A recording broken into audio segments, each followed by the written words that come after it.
Naway sumaating po ang kapayapaan ng Panginoong Diyos. Magandang gabi sa lahat po ng narito sa ating Bible program sa Facebook Live. Martes po ng gabi ng September 22, 2020. At tayo po ngayon sa kalooban ng Panginoong Diyos ay live po na nagsasagawa ng Bible study ito sa pamamagitan po ng Facebook live streaming mula po rito sa Plaridel, Bulacan. Ang ating pong Bible study ay nakararating po sa iba't ibang mga lugar dito po sa ating bansa sa Pilipinas, at ito po ay nakararating din sa mga kababayan po nating OFW na mga nasa abroad. Naway ang kapayapaan ng Panginoong Diyos ay patuloy pong sumaating lahat. Ngayong gabi ay atin na pong umpisahan. Ito pong ating ipaglilingkod na paksa. Ito po ay karugtong pa rin po noong ating tinalakay nitong mga nakaraang gabi, kung natatandaan pa ng ating mga kasama, na tinalakay po natin yung kaligtasan. Yan po ay biyaya ng Diyos at yan po ay ipinagkaloob ng Panginoong Diyos sa mga sumasampalataya. Ang atin pong pinagbatayan po dyan ay yung nakasulat sa aklat ng Efeso, Kapitulo 2, at ang mga talata po ay 8 hanggang 10. Babalikan po natin ang mga talatang ito para po ito po ay maipagpatuloy pa po natin ngayong gabi. Sapagkat sa biyaya kayo'y nangaligtas sa pamamagitan ng pananampalataya, at ito'y hindi sa inyong sarili, ito'y kaloob ng Diyos.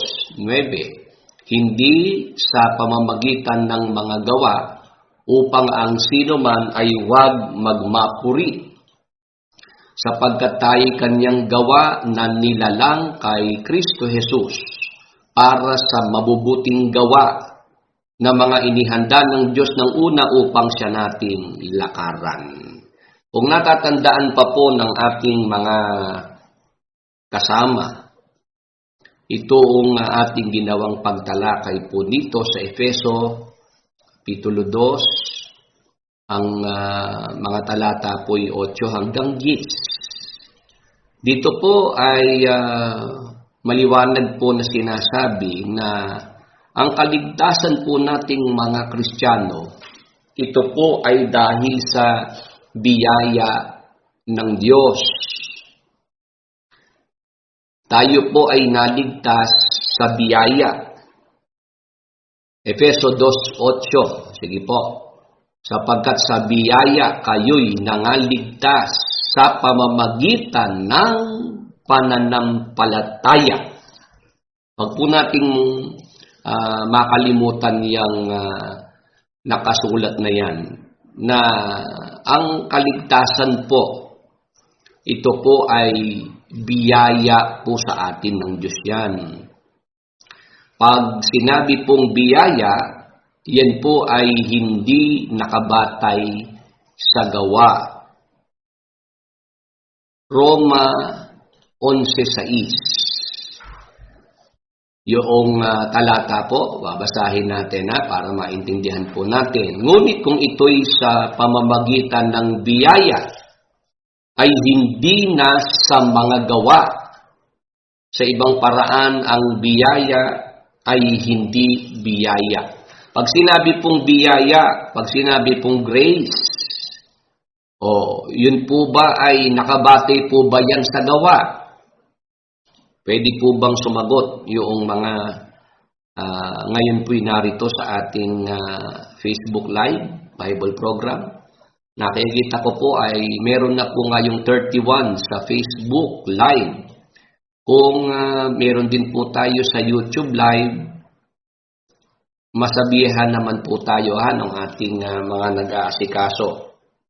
sa YouTube Live. Kung sila po'y sumasagot din, relay po sa akin kung sumasagot po yung mga nasa YouTube Live. Sabayan po kasi tayo, ha? May mga pagkakataon po na sabay po ang Facebook Live at YouTube Live. Ito po ay regular, ha? Itong ating Bible program tuwing Martes at Huwebes ng alas 9 ng gabi. At pagka naman po Linggo ng alas 10 ng umaga. Yan po yung ating mga schedule ng ating Bible program. 3 beses, isang linggo po kung tayo po'y magsagawa ng Bible program, Facebook Live. At meron din po tayong mga replays. Yan po'y nire-replay po mula alas 9 ng umaga. Araw-araw po yan. At gayon din po sa mga gabi na wala po tayong Facebook Live, doon po rin ginagawa po yung ating mga replays. O ngayon, salamat po sa mga sumasagot. Ang aking pong tinatanong, dahil po ang kaligtasan, sinasabi po sa Efeso 2:8, yun po ay biyaya po ng Panginoong Diyos sa atin, sa ating mga sumasampalataya. Ang kahulugan po nung salitang biyaya sa Biblia, pag sinabing biyaya, hindi po iyan sa mga gawa. Hindi nakabatay sa gawa pag sinabing biyaya. Kasi pagka po nakabatay sa gawa, ay hindi po biyaya iyan. Maliwanag po ba? Diyan po sa ating mga kasama, watching from Scarborough, Ontario, Canada. Salamat po sa inyo pong patuloy na panonood. Yung ating mga nagiging regular ng taga-subaybay ng ating Bible program. Ito po ay mahigit 4 na taon na ang ating Facebook Live Bible program. Marami pong salamat sa inyo pong patuloy na pagtangkilik. Gayon din po sa mga patuloy pong sumusuporta dito po sa ating programang ito, pati na po doon sa proyekto ng ating church. Yung ating pagsasama-samang ito, Members Church of God in Jesus Christ Worldwide. Marami pong salamat sa mga kapatid natin kay Kristo na tumutulong po para matupad po yung church project po natin na tayo po ay makabili ng sariling lupa at makapagpatayo ng sariling bahay-sambahan. Marami pong salamat sa inyo pong ipinagkakaloob na tulong finansyal at ang Diyos na po ang bahala po na gumanti sa inyo pong ginagawang pagmamalasakit. Pagpapala po ng Panginoon ay makarating po sa lahat ng mga nagmamalasakit sa ating pagsasama-samang ito. Sa YouTube po ay meron po tayong 5 sa YouTube. At ngayon po naman sa Facebook ay 36 na. Praise the Lord. Okay po, yung atin pong pinag-uusapan ngayong gabi ay atin pong binabalikan yung ating ipaglingkod na paksa tungkol po sa salvation, tungkol sa kaligtasan. Ang kaligtasan po sa Biblia, biyaya po ng Panginoong Diyos sa ating mga sumasampalataya. Pag sinabing biyaya, hindi nakabatay sa gawa. Ang kaligtasan po ay hindi po yan sa gawa nakabatay. Kay Walter Cruz, magandang gabi Brother Willie. New viewer po ako at dating member ng ADD. Salamat po sa Panginoong Diyos at kayo po ay wala na po dyan sa dating yung sinamahan. Na dyan din po ako nanggaling nung araw. 19 na taon. from 1990 hanggang 2009. Meron po pala akong nabasa na sa Facebook po yan komento na mga bagong nabautismuhan doon po sa dating grupo na aking pinanggalingan. Sila po ay dahil nagkaroon sila ng interest na manood at makinig sa ating Bible program, sila po ay nag-message at nagpapasalamat na natutunan po nila yung ating programa. At sila po ay naliwanagan ng kanilang mga isip. Dapat talaga ay gawin yung pagsusuri. Dapat talaga ay pakinggan din si Brother Willie Santiago para malaman yung totoo. Kasi mahigpit na po kasing pinagbabawal ni Mr. Soriano sa mga miyembro ng samahan nila ang manood at makinig po sa akin. Si Mr. Soriano, may mga video naman na noong mga 1990s, siya po mismo ay sinasabihan niya yung mga miyembro ng samahan niya na, sige, manood kayo, makinig kayo sa iba't ibang mga pastor, mga ministro, mga iba't ibang iglesia. Malaya kayo ikang makakapanood at makakapakinig para lalo kayong magtumibay na hindi kayo nagkamali sa pag-anib dito sa samahang ito. Yan ang noong mga panahon na yon ay pinagmamalaki ni Mr. Soriano. Sabi niya, ako naman may panatag na ang mga kapatid, kahit makinig pa sa ibang mga pastor, sa ibang mga tagapagturo, hindi sila maliligaw, hindi sila madadaya. Ako ay mahimbing ang aking pagtulog. Hindi ako nai-insecure, sabi ni Mr. Soriano. That was 1990s, hanggang mga year 2000. Pero ang kapansin-pansin po, kung bibigyan po ng pansin ng mga nandyang mga manggagawa, mga miyembro, bakit pagdating po sa akin, mula noong ako po'y tumiwalag, dyan po sa samahan ni Mr. Soriano, 2009, nung ako po'y tumiwalag, nagbago na po si Mr. Soriano. Ang sinasabi na ni Mr. Soriano, wag na wag kayong makikinig kay Willie Santiago. Kasalanan yan, pakikiapid sa espiritu. Hindi ba kayo nakakapag-isip-isip na bakit nagkaganon na si Mr. Soriano? Ngayon inaawat na niya at tinatakot pa yung mga miyembro na wag manonood sa programang ito, wag makikinig. At yan daw po'y kasalanan, pakikiapid sa espiritu.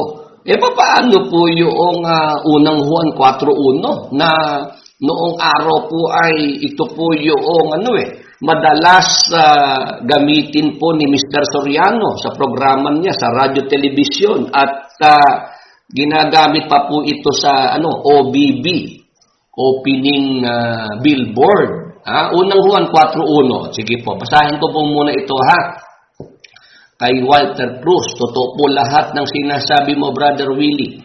Napakinggan ko po lahat ng pabago-bagong aral ni Ingkong. Dati po akong manggagawa. 1998 po ako naanib. Ibig sabihin, nag-abot tayo. Inabutan mo pa ako. Diyan sa samahan na yan dahil 1990 ako, tapos tumiwalag ako ng 2009. Ano po yung nasa unang Juan 4:1? Ito po'y pamilyar si Mr. Soriano dito. Ginamit pa itong OBB at nag-voice over pa yung pamangkin ni Mr. Soriano dito. Minomodulate pa yung boses. Mga minamahal, huwag kayong magsipaniwala sa bawat espiritu, kundi inyong subukin ang mga espiritu kung sila'y sa Diyos, sapagkat maraming nagsilitaw na mga bulaang propeta sa sanglibutan. Yun po yung modulation. Naalala ko yung pag-modulate nung pamangkin ni Mr. Soriano. Binasa niya yan at pag mag-uumpisa na po yung programa sa telebisyon, sa radyo, yan po ang pambungad eh. Mga minamahal, huwag kayong magsipaniwala sa bawat espiritu, kundi inyong subukin ang mga espiritu kung sila'y sa Diyos, sapagkat maraming nagsilitaw na mga bulaang propeta sa sanglibutan. Ito ngayon si Mr. Soriano, sinasabihan niya yung mga miyembro, wag na wag kayong manonood, makikinig kay Willie Santiago na yan. Kasi kayo ay nagpabautismo na rito, kaanib na kayo dito. Dapat tigil na, tapos na dapat ng pagsusuri. Yan ang sinasabi ni Mr. Soriano eh. Tapos na ang pagsusuri, dapat tumigil na ang pagsusuri nyo, wala nang kayo magpabautismo. Ang problema ika sa inyo eh, nagpabautismo na kayo dito eh, nagsusuri pa rin pala kayo. Ito naman ang aking gustong ipapansinan, lalo kay Walter Cruz, dati siyang manggagawa. Itong sulat na ito ni Apostol Juan, ang sinusulatan niya rito, sige nga, subukin ko si Walter Cruz. Sino ba sinusulatan dito ni Apostol Juan? Mga nasa loob ng iglesia o nasa labas ng iglesia? Sige po, pwede rin po nga sumama po yung iba nating mga kasama rito. 39 na po ngayon ang nasa Facebook Live po natin. Kung may nadagdag sa YouTube Live, sige po, sabihan din po tayo. Ito pong unang Juan 4:1, sulat ng Apostol Juan. Kanino po ito naka-address? Sa mga nasa loob ng iglesia o nasa labas ng iglesia? Sige po, sagot po tayo. Pwede po bang mahingan natin ng sagot? Itong si Walter Cruz at yung iba pang mga narito po sa ating programa. YouTube, meron po kayong 10. Facebook, 38. Purihin ng Panginoon. Ito pong unang Juan 4:1 na ito. Kanino po ito naka-address? Hindi po ba ito ay naka-address sa mga nasa loob ng iglesia? Ito po ay ang mga sinulatan dito ni Apostol Juan, yung mga kapatid sa loob ng iglesia. Tapos si Mr. Soriano, ito ngayon, para yung mga miyembro ay takutin at awatin sa panonood, sa pakikinig.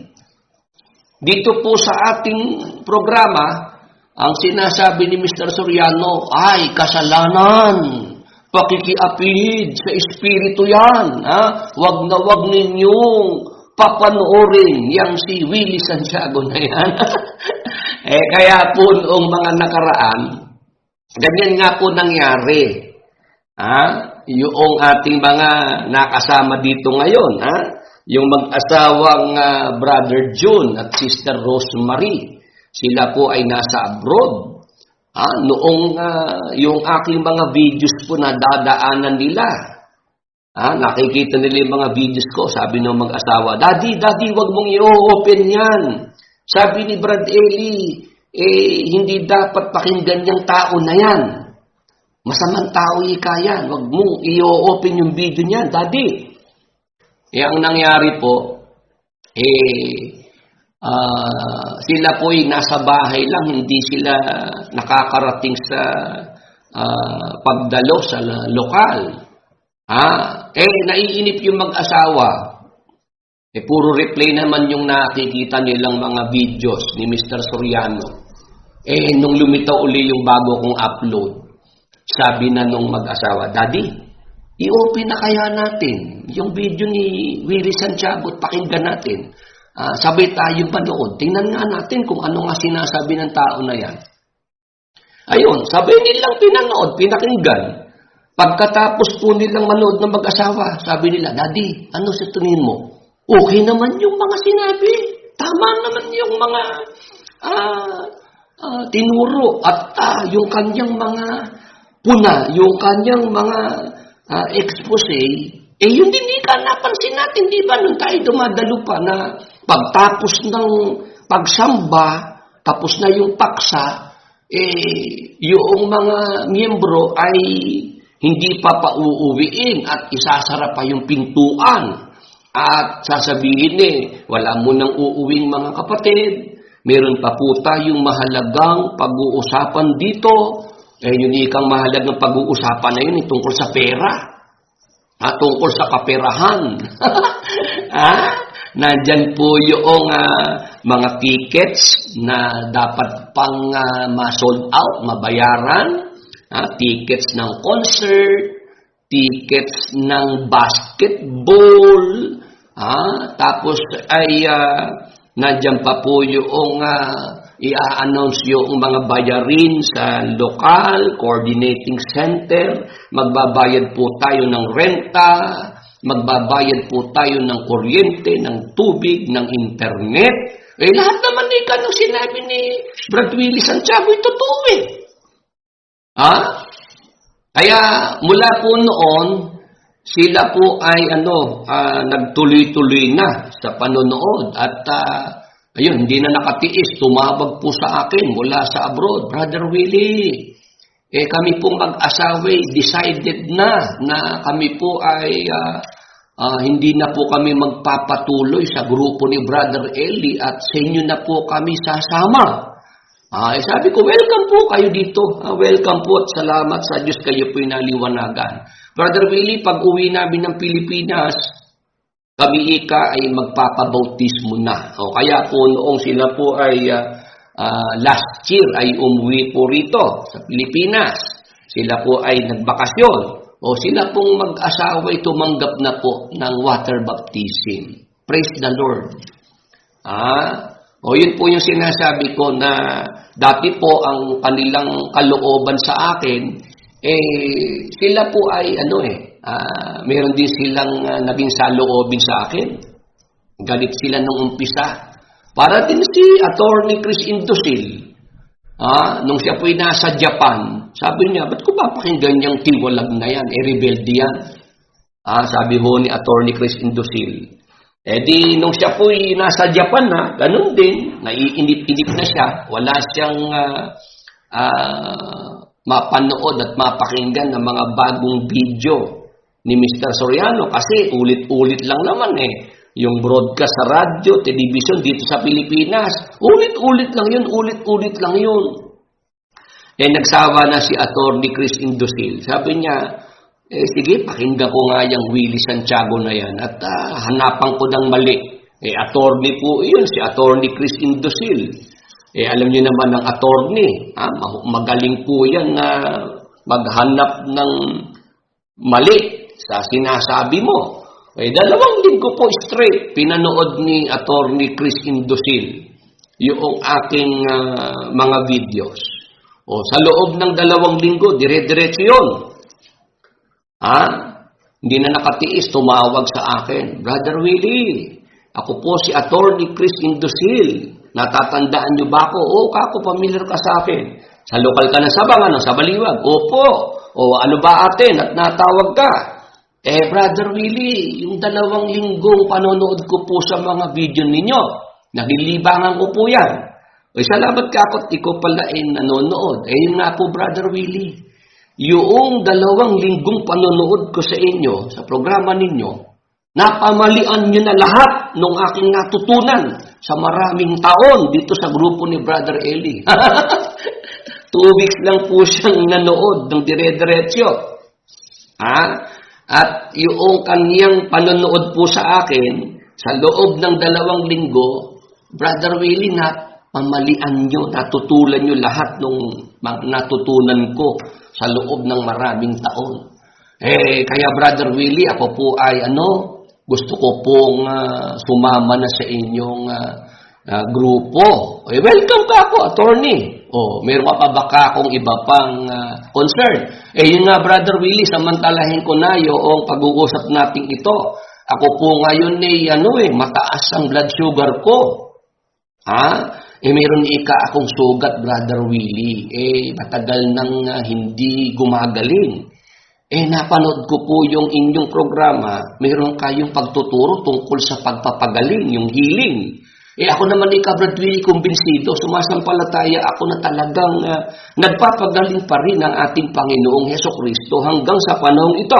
Ay, mainam ka ako, attorney. Sige, at ipag-pray natin yung blood sugar mo maging normal at yung sugat mo'y gumaling. O ipinag-pray ko po sa telepono si attorney Chris Indosil. O pagkatapos po nung ilang mga araw, nagkausap uli kami sa telepono, binabalita niya sa akin, Brother Willie, praise the Lord. Yun pong sugat ko, naghilom na, magaling na, at okay na po yung aking blood sugar. Ayun, kaya si Attorney Chris Indosil, ayun, pagkatapos po ng mga pangyayari na yan, naranasan niya, pati himala, siya po ay nagpabautismo na rin dito. Kasama na rin po dito. At ganyan din yung aking inaasahan dito kay Brother Walter Cruz. Ito ba ang tunay mong pangalan? Mabutit ikaw ay matapang.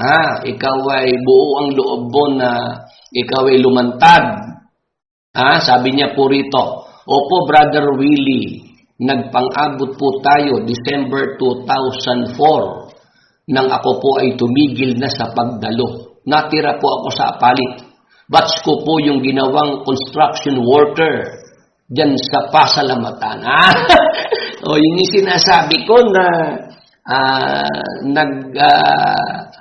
nag-anyaya ng mga seminarista dyan sa Apalit, sa Pasalamatan.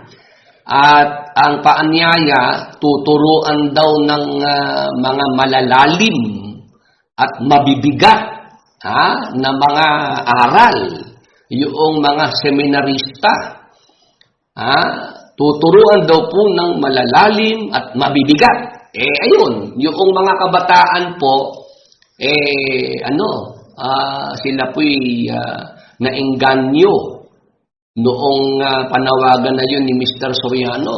Mga kabataan, mga dalaga't binata, dito kayo sa Pasalamatan, mag-stay in kayo dito bilang mga seminarista at kayo tuturuan ko ng mga malalalim at mabibigat na mga aral sa Biblia. Ayan, si Walter Cruz. Siya pala kasama roon sa batch na yon na yung mga seminarista ginawang construction worker. Hindi sinweldohan yung mga yan. At pagka natapat pa kay engineer, kay engineer na mainitin ng ulo, nasasaktan pa. Hindi ba yung engineer dun nananakit ng mga seminarista? Engineer Jerry, si Engineer Jerry, nananakit ng seminarista, nananapok. Alam ko yun kaawa-awa yung sinapit ng mga seminarista na yan noong mga panahon na yun. Kahit mga babae, pinagbibistay, yung buhangin, nagbubuhat ng mga halobla. Madaling araw na. Noong mga panahon na yun, pag nakita ko nga, galing ako sa broadcast, sasabihan ko sila, tumigil na kayo, magpahinga na kayo. At lalo yung mga babae, mahirap ka ko yung ginagawa nyo na yan, baka kung mapano kayo. Iyon po, ang nangyari, ang sabi ng mga seminarista, sabi, tuturuan tayo dito ng malalalim at mga mabibigat. Natuto naman tayo. Natuto tayong maghukay ng malalim. Naghukay sila ng pundasyon At natuto tayong magbuhat ng mabibigat. Ayan, meron po akong saksi. Si Brother Walter Cruz. Meron akong matatawag na saksi na hindi ako nag-iimbento rito. At kahit yung mga nagre-record nitong ating programa dyan sa Apalit, sa Brazil. O, alam niyo naman yung sinasabi kong ito na style lang ni Mr. Soriano yon na para makatipid sa construction. Para hindi na siya magpapasweldo. Kunwari po ay magpapaanyaya na magkakaroon ng klase yung mga seminarista, tuturuan daw sila kung paano magpaksa. Ang kapansin-pansin lang po, mga magulang at mga kaibigan, natuto na magpaksa yung mga seminarista, may natuturo na. May pagkatapos matuto po ay hindi naman makakadistino Hindi naman sila bibigyan ng pagkakataon na sila pa'y makatayo sa pulpito at makapag-teksto, makapagpaksa ng live. Kaya wala rin kwenta po yung yung nagpatawag pa ng mga seminarista, tuturuang magteksto, magpaksa. Kahit naman matuto hindi naman madidistino Magiging tagasalang lang ng mga CD. Tama po. Noong mga panahon na yun CD, sinasalang sa pagsamba, sa prayer meeting. Pagkatapos ma-play yung CD na yun, na nagpaksa si Mr. Soriano, yung pamangkin niya, ano gagawin sa CD? Yung CD na yun, dudurugin na po yun. Kailangang wasakin yung CD na yun. Para daw hindi mapuntas sa kamay ng mga kaaway. Yan lang po kapansin-pansin na yung mga paksa ni Mr. Soriano nilagay sa CD, alanganin siya ron. Alanganin, kaya kailangan yung CD na yun dudurugin, guguntingin, gugupitin, para hindi raw makarating sa ibang kamay. Naisip ko po noong mga panahon na yun, kung yung CD na yun ang nilalaman na tungkol sa kaligtasan, hindi ba dapat yan kumalat? Hindi ba dapat yan makarating sa maraming tao? Tama po ba? Yung ating mga kasama. Kung yung mga paksa ni Mr. Soriano na nilagay sa CD, yun ang piniplay sa mga local coordinating center para sa mga pagsamba nila. Kung katotohanan ng naroon at ikaliligtas ng tao, bakit kailangang tatawagin pa yung mga opisyalis? Si Kapedeng, naalala ko dahil siya po ay diakono, si Kapedeng, sa lokal. Sasaksihan niya mismo, pipirmahan niya yung CD, na yan ay na-i-play, tapos pagkatapos na i-play sa lokal, dudurugin na yung CD, yan ay bibiyakin na. Bakit po ganon? Noong mga panahon na yon, naisip ko na may problema na sa mga turo ni Mr. Soriano, kaya yung CD na yan, kailangang yan wasakin. Kumbaga po sa krimen, dapat walang ebidensya. Tama po ba? Ganun po kasi, pag walang ebidensya, walang kaso. Doon pa lang napagtimbang-timbang ko na malaki na problema ni Mr. Soriano sa mga tinuturo niya. Kaya yung mga paksa nila, tinatago, ayaw pong isa publiko. Hindi po ba gaya natin? Tayo po'y nagpapaksa, pagkalinggo po, yung pinapaksa natin kung ano po yung paksa sa loob ng iglesia. Pinapaksa natin sa publiko. Tama po ba? Yung tinuturo natin sa loob ng kapatiran, tinuturo din sa labas ng iglesia. Wala tayong tinatago dito. Itong grupo ni Mr. Soriano ay nagmamalaki na yun daw kanilang mga tinuturo mga hiwaga, malalalim na mga hiwaga, sila lang daw ang nakakaunawa. Ayaw naman pong ituro sa publiko. May radyo, television dito sa Pilipinas, hindi gamitin para i-broadcast yun. Ang sinasabi, hindi daw dapat ibigay sa aso't baboy yung perlas, yung mga bagay na banal. Mateo 7:6. O tapos, yung mga aso't baboy, yung sinasabi, yan yung mga nasa labas ng iglesia, mga pastor ng ibang iglesia, mga aso, mga walang unawa na mga pastor. O tapos noong isang pasalamat nila, ang turo na po ni Mr. Soriano, dahil ako po ay tumututol dyan Sabi ko, aso't baboy pala yung mga nasa labas ng inyong iglesia. Bakit naman kako pagka kayo magba-Bible exposition, meron kayong mass indoctrination, kayo nagkakaraban pa at nag-aanyaya. Ang inaanyayahan ninyong dumalo, yung mga hindi member ng inyong iglesia. Di ka ako mga aso't baboy sila? Hello? Kay Walter? Nandiyan pa ba si Walter? Yun ang aking naging argumento Ganun pala, kaya hindi nyo sa publiko yung mga tinuturo dyan ni Mr. Soriano, sa pasalamat dahil wag daw ibibigay sa mga aso't baboy.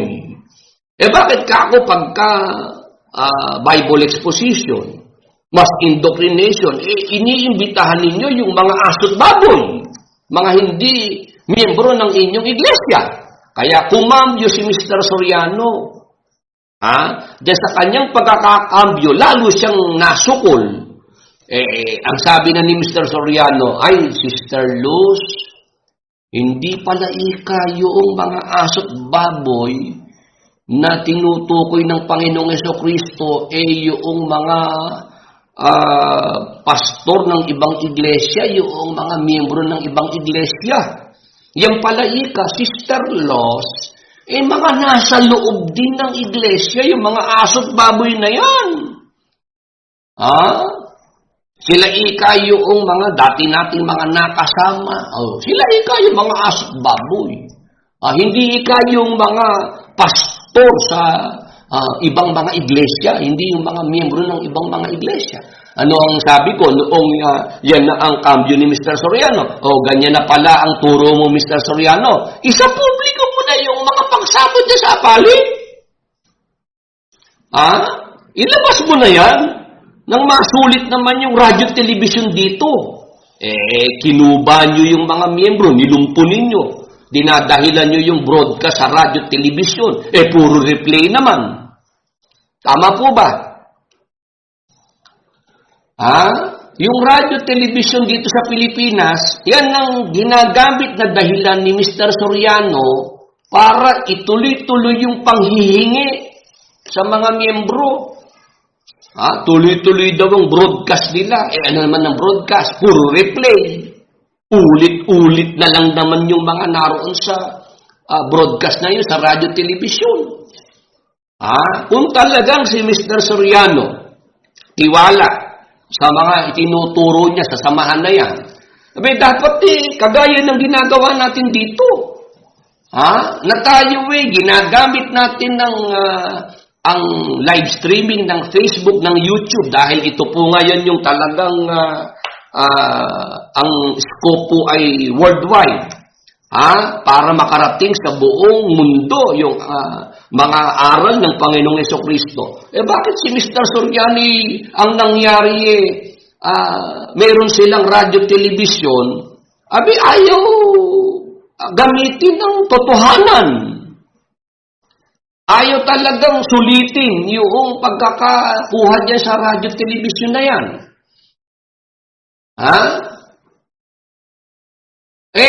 Kung tayo ang merong radyo television, sabay-sabay natin gagamitin yan.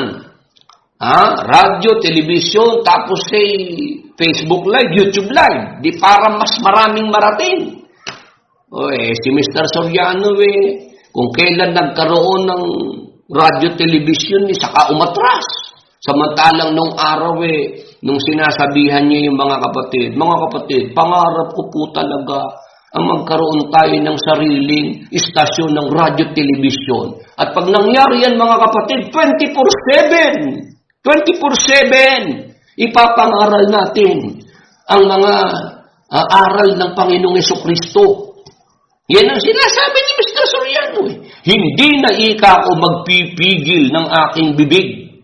Kasi ika, noong tayo ay nagpo-programa sa Channel 13, sa Channel 29, sa Channel 21, pigil na pigil ika ang bibig ko, mga kapatid, dahil pinagbabawalan tayo ng mga TV station na yan, mga radio station na yan, dahil ika tatamaan yung kanilang mga paniniwala.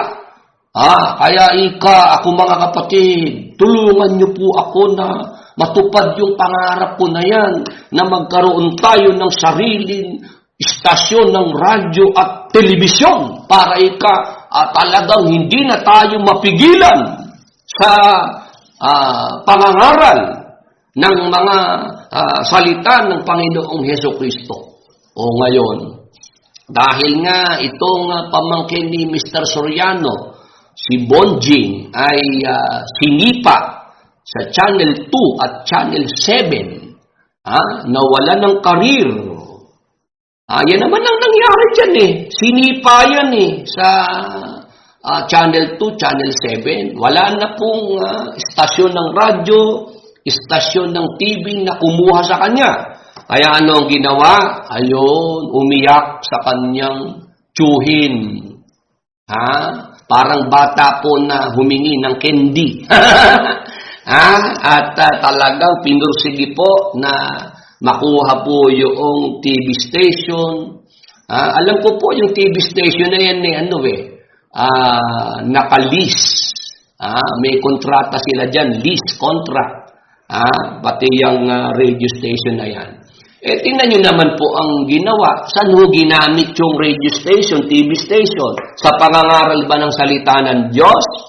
24/7? Hindi.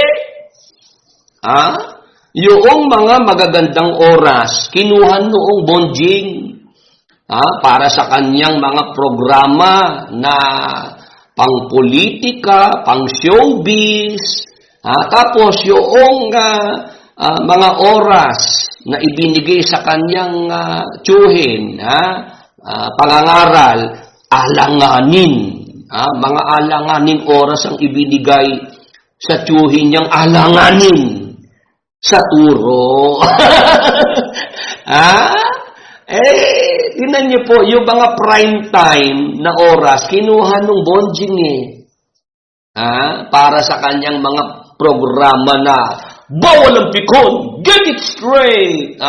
Yung mga para magkaroon siya ng koneksyon sa mga taong gobyerno, sa mga politiko, sa mga senador, congressman, nagpalaro pa ng basketball si Bonjing at ang mga team na kasali ay mga iba't ibang government agencies. Kitang-kita naman kung ano ang intensyon DOJ. Kasi may mga kaso yung tiyuhin niya. Supreme Court, PNP, AFP, tapos ang Congress, ang Senate, ang Malacanang. Kitang-kita nyo kung ano ang intensyon. Nagpapamigay ng mga premyo, milyon-milyon. Saan kinukuha ng Bonjing? Sa mga miyembro.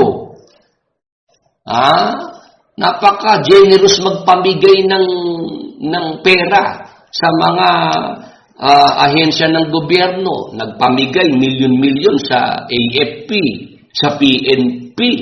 Tapos yung mga talents noong TV station, radio station sinesweldohan yung mga hindi naman miyembro.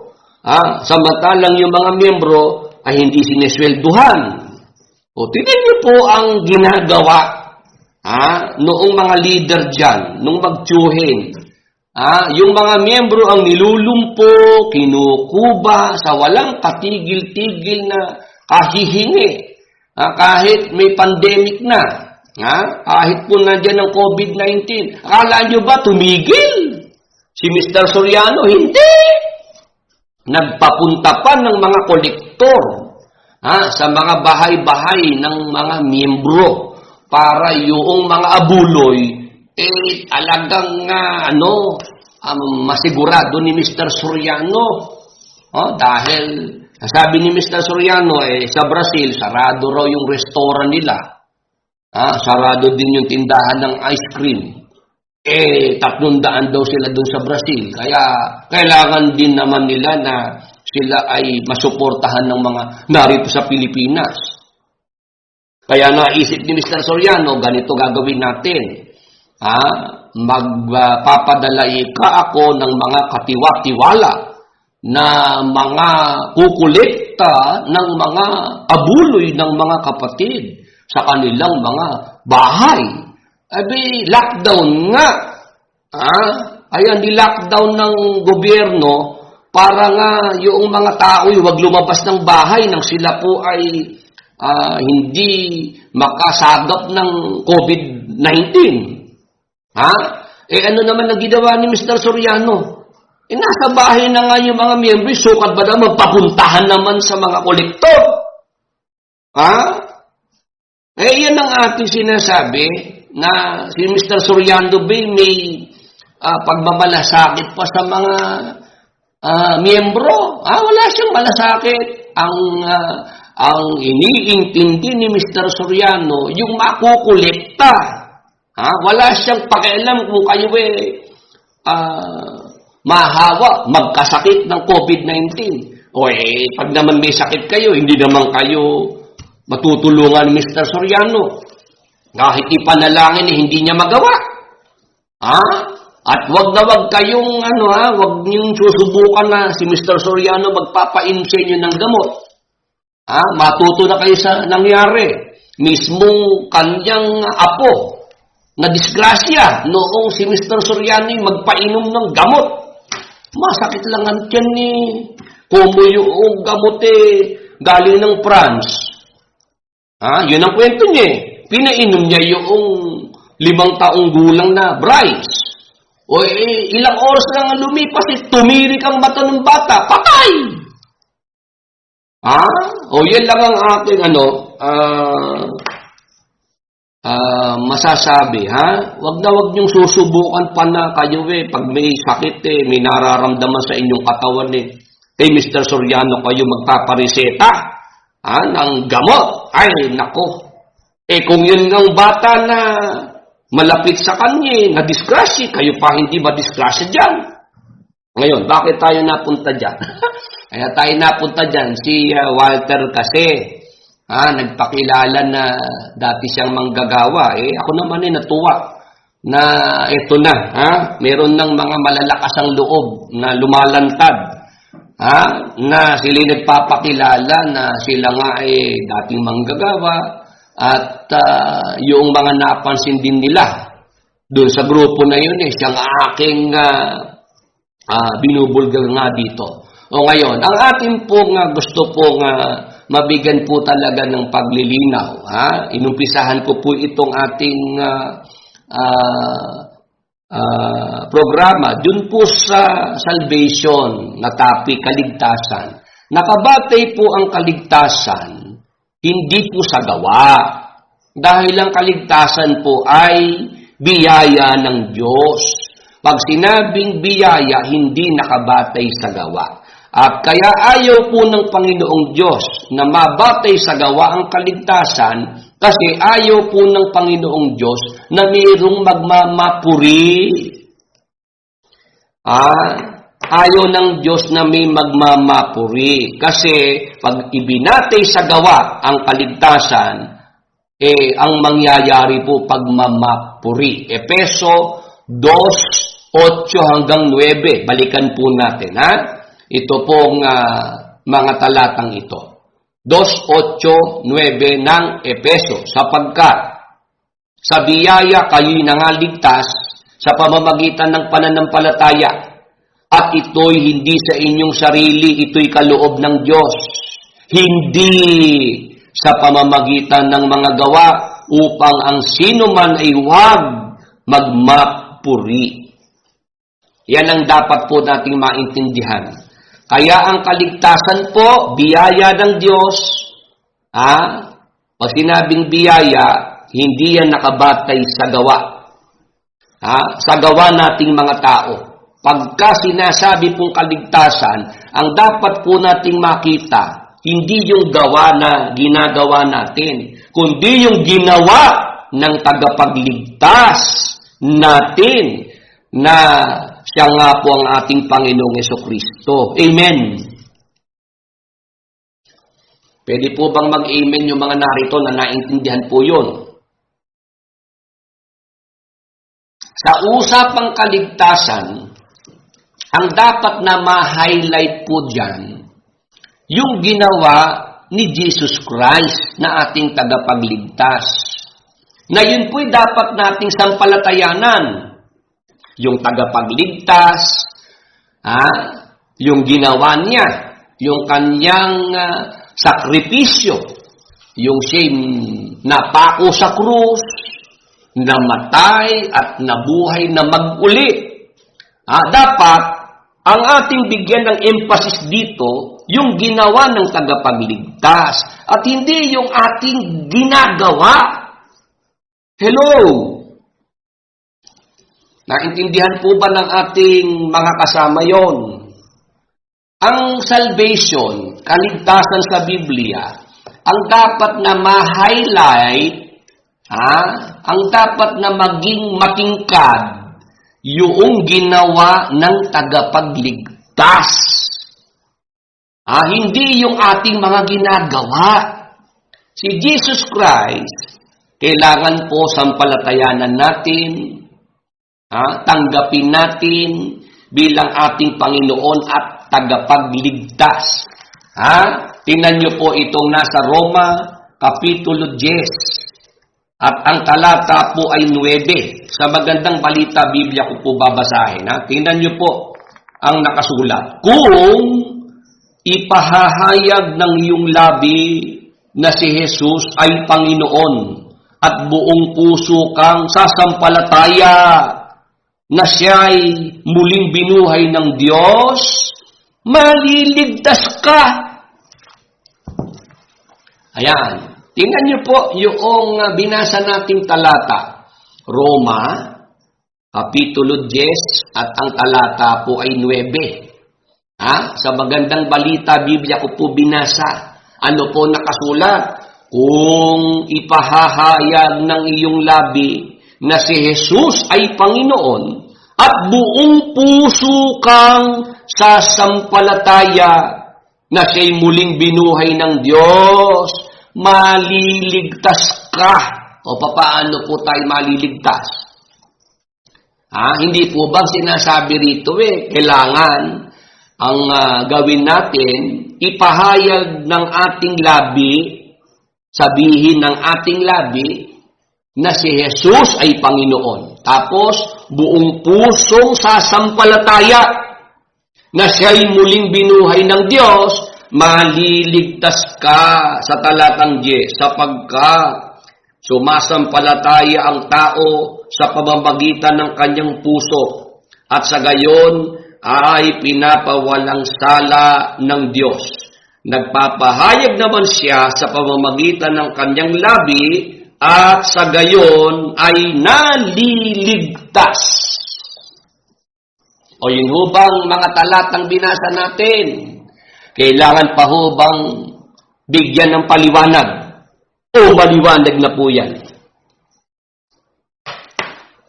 Yung mga kasama natin, Roma 10:9 hanggang 10, kailangan pa hubang ipaliwanag yung mga talata na yan o yan po'y maliwanag na sa atin. Papaano po maliligtas ang tao? Hindi po ba ang tao po para maligtas, kailangan niyang sumampalataya sa tagapagligtas? Ipahayag mo ng iyong labi na si Jesus ay Panginoon. Amen. At sasampalataya tayo ng buong puso na siya'y binuhay na mag-uli ng Diyos. Naintindihan po ba natin yan? Ha? Hindi ho ba simple lang naman ang kaligtasan? Simple lang naman yung kaligtasan. Paano po yun? Mabalikan natin, Roma 19. Nga, sabi ko nga, ito pong mga talatang ito, hindi naman kailangan pang ipapaliwanag pa dahil maliwanag na Roma 19. Kung ipahahayag ng iyong labi na si Jesus ay Panginoon at buong puso kang sasampalataya na siya'y muling binuhay ng Diyos, maliligtas ka. Yes. Sapagkat sumasampalataya ang tao sa pamamagitan ng kanyang puso at sa gayon ay pinapawalang sala ng Diyos. Nagpapahayag naman siya sa pamamagitan ng kanyang labi at sa gayon ay naliligtas. Kaya kung ibig po nating maligtas, gawin po natin ito. Itong nakasulat sa Roma 19 hanggang 10. Magpapahayag po tayo ng ating labi. I-acknowledge natin ang ating Panginoong Hesukristo. Tayo po'y sasampalataya ng ating buong puso na siya'y binuhay ng Diyos na mag-uli. Kaligtasan ng resulta. Nagkakaintindihan po ba?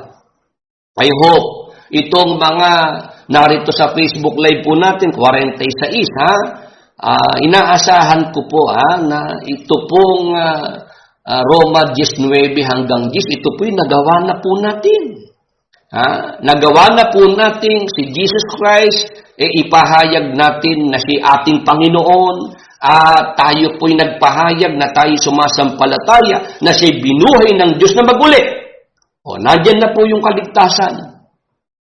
As simple as that.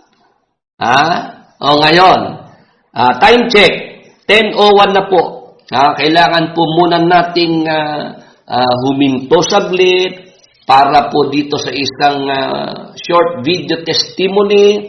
Pagkatapos po ay magpapatuloy po tayo sa ating tinatalakay.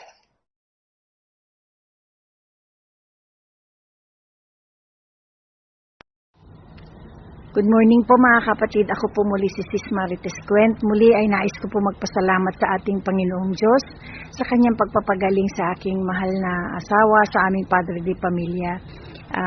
Humingi po ako ng panalangin kasi po operahin po ang asawa ko nung Martes, nung last week. Operahin po siya sa ilong, na humingi po ako ng panalangin na gabayan siya, na maging maayos ang operasyon. At ito nga po, nakalabas na po siya kahapon, Lunes. Nagpapasalamat po ako sa ating Panginoong Diyos dahil sa kanyang kagalingan ay nakamit ng aking asawa. Maraming pong salamat, Lord. Salamat po sa prayer ng kapatiran para sa aking mahal na asawa, sa aming Padre de Pamilya. Muli ay nandito po siya sa aming tabi at malusog. Nagpapagaling na lang po ng todo. Inabot po ng 6.5 hours yung operasyon niya po sa kanyang ilong. Ngunit napakalakas po niya.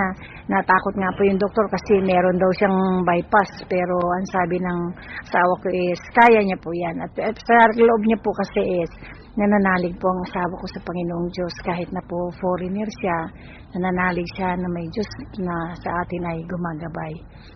Nagawa na po kasi niya yan noon na manalangin noong siya ay inatake sa puso noong taong 2001. Yun po ang first time na nanalangin po siya at napatunayan niya na may Panginoong Diyos, na may nakatataas sa ating lahat.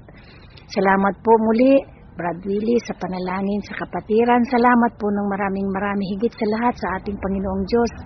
Salamat po sa kagalingan.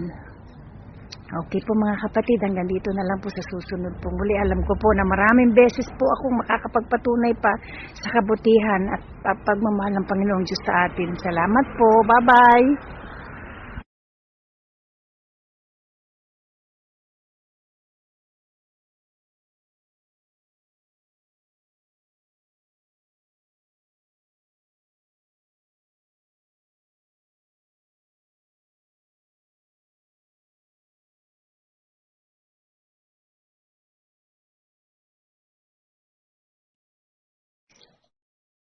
Nagbabalik po ang ating Bible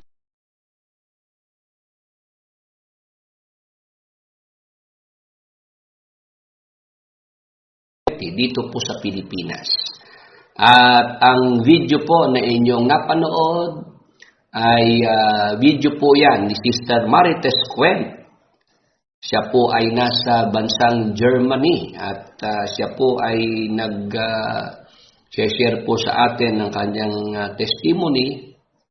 Sa pagkakataong ito'y patungkol naman po sa kanyang mister na naoperahan po sa ilong at siya nga po'y humingi sa atin ng prayer para po maging matagumpay yung operasyon at sa awa naman po ng Panginoong Diyos.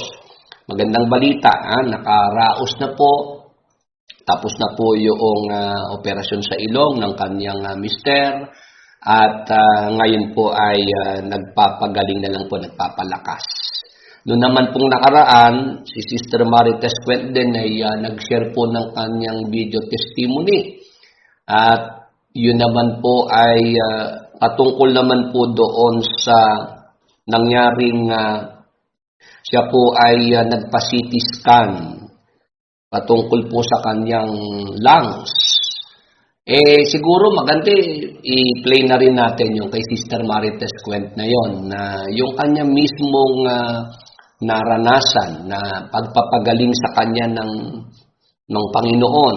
Mismo yung kanyang doktor po ay nagulat doon po sa nakita pong resulta noong CT scan sa kanyang lungs. Sige po, at bago ko po ituloy yung ating tinatalakay, yung isa pang video ni Sister Marites Kwent. Yung atin pong na-play ay yung latest sa kanyang asawa na dumaan sa operasyon. Inoperahan po sa ilong. Ngayon po ay nakaraos na po yung operasyon at nagpapalakas, nagpapagaling na lang yung kanyang mister. Naalala ko lang nung nakaraang linggo Sister Marites Kwent, yung video po niya kung saan binabalita niya sa atin yung himala, pagpapagaling sa kanya ng ating Panginoong Jesucristo. Sige po, paki-play na po natin yung video na yun.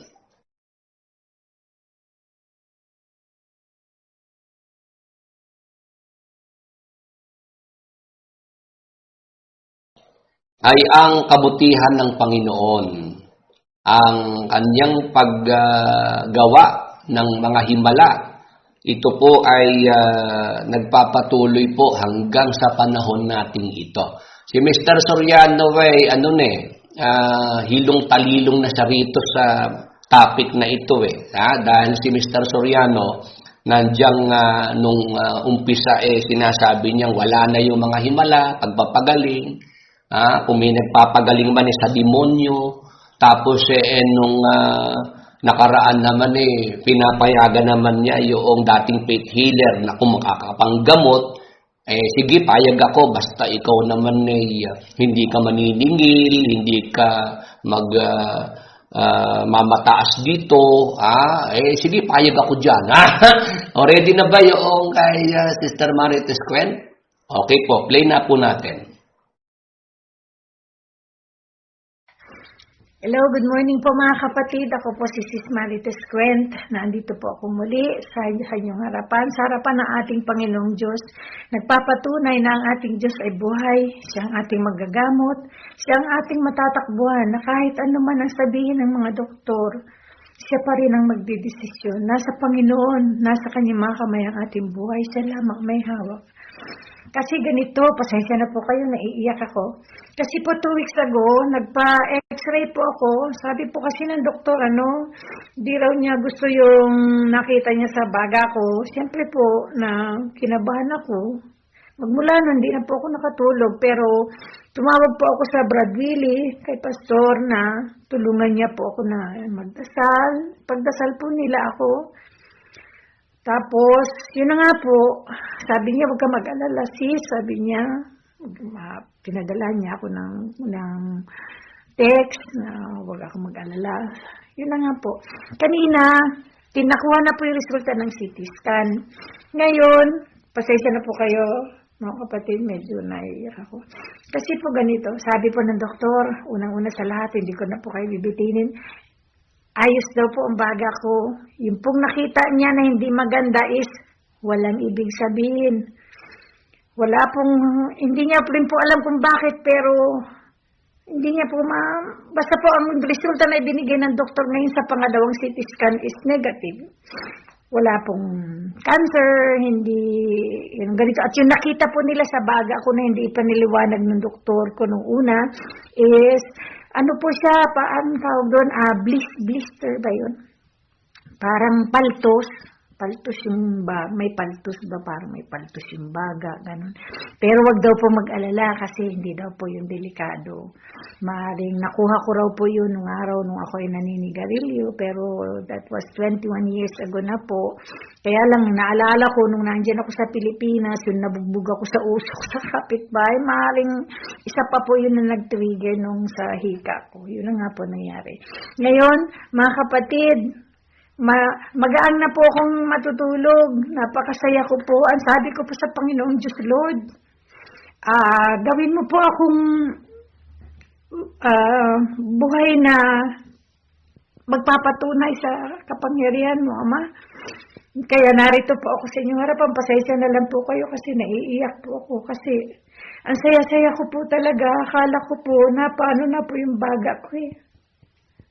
Pero ang Panginoong Diyos pa rin po pala talaga siya po talaga ang may hawak, siya po ang may desisyon, nasa kanyang mga kamay po ang ating kaligtasan. Kahit na po ano ang sabihin ng mga doktor, kahit na po sabihin nila na ganito ang sakit mo, ganyan kahit ano, ang Panginoong Diyos po ang nakakaalam, siya po magdidesisyon, siya may hawak ng ating buhay. Manalig po tayo. Napatunayan ko po yan, hindi lang po ngayon, maraming beses na po mga kapatid. Napakaraming beses na po magmula pa nung bata pa ako. Alam ko na ang Panginoon ay laging nasa tabi natin, hindi niya tayo pinababayaan. Kaya nandito po ako sa inyong harapan ngayon. Pasensya na po kayo kung naiiyak mo po ako. Nagpapatunay po ako na ang Panginoon ay buhay. Hindi niya tayo pinababayaan. Napakaganda ng pakiramdam ko kasi makakatulog na ako ng maayos. Akala ko yung nakita na parang butas-butas sa baga o yung nga paltos pala yung tawag na basa ko kasi kanina. Blister. Wala pala yun eh. Okay lang, sabi ng doktor ko, wag daw ako mag-alala. Walang connection daw yun sa sakit sa baga ko o sa puso ko, okay lahat. Ngayon, ang sabi niya na lang kanina, Mrs. Quent, gusto ko na lang na magpunta ka sa, ano ba yun? Yung doktor sa buto, yung sa buto, yun ang pupuntahan ko na lang. Pa-check up ko rin yung mga buto kasi masakit niya yung mga balikat siguro. Yun ang ano niya. Pero wala na akong dapat ipag-alala mga kapatid. Yun ang gusto kong ipatunayan sa inyo na ang Panginoong Diyos ay buhay. Siya ay naandyan para sa atin. Hindi niya tayo pinababayaan. Salamat po Panginoong Diyos. Salamat din po sa aming pastor na si Brad Willie. Salamat po sa mga sama-samang panalangin. Nananalig po ako Panginoon na ikaw ay buhay na andyan ka sa amin tabi palagi. Hindi mo kami pinababayaan. Salamat po ng maraming. Brad Willie, salamat po sa prayer. Pinakikinggan po ng Panginoon natin ang prayer ng mga kapatiran kasi alam niya po totoo ang puso niyo. Salamat po ng marami din sa iyo, Brad Willie. Higit sa lahat sa ating Panginoong Diyos sa kagalingan, sa kapanatagan ng loob na binigay niya sa akin. Salamat po in Jesus' name. Thank you po, Lord. Amen. Salamat po mga kapatid. Bye-bye. Salamat po.